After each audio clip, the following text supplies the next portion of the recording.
But in 1960, pleas for a more tolerant society applied far more directly to another group, not Catholics, but black Americans, held back behind the colour bar, not slaves, not fully free. Seen the arrow on the doorpost, saying this land is condemned, all the way from New Orleans to Jerusalem. The American South was still broadly segregated along racial lines. Plans to integrate schools and buses were being approved, but many states were digging in their heels. Tensions were reaching fever pitch. See them big plantations burning,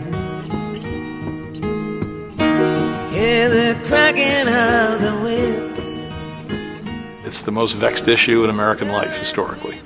And incidentally, I think it's no accident that the race issue really gets grasped. We finally grasped the nettle of this in that time of great national self-confidence in the post-World War II era. That's not an accident. By 1960, neither presidential candidate could ignore civil rights. But Kennedy had a problem. His party was split down the middle.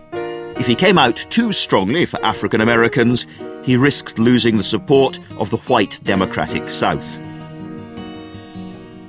And his backing to date for the civil rights movement had been, at best, lukewarm.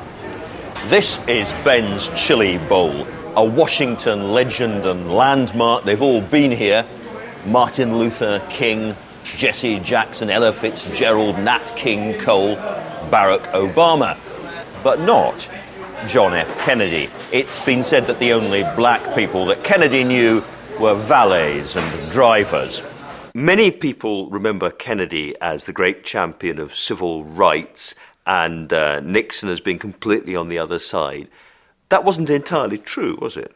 Richard Nixon, quite frankly, even when I was with him, really had a soft spot for African Americans and how badly they had it in this country. He was a Quaker, and his mother was a Quaker, and this idea that these people have had it tough and they need a break, that was ingrained in Richard Nixon. Richard Nixon was clearly more pro-civil rights than Jack Kennedy.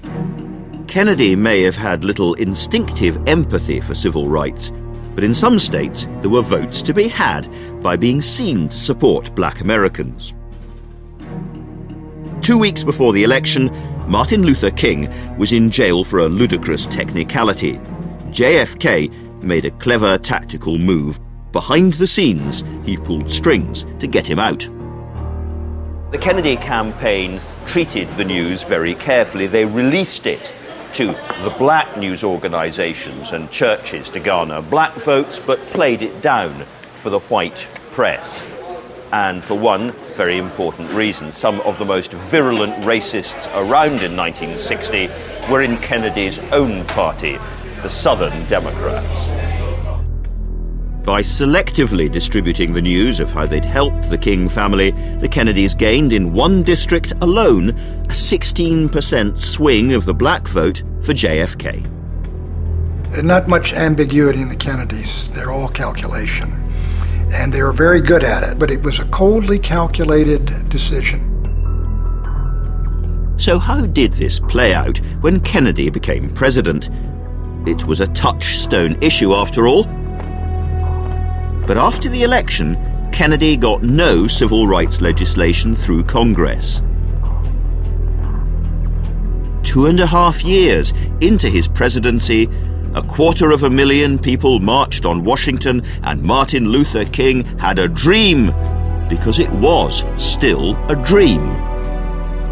Kennedy didn't herald a new era of radical liberal lawmaking as so many of his supporters had hoped.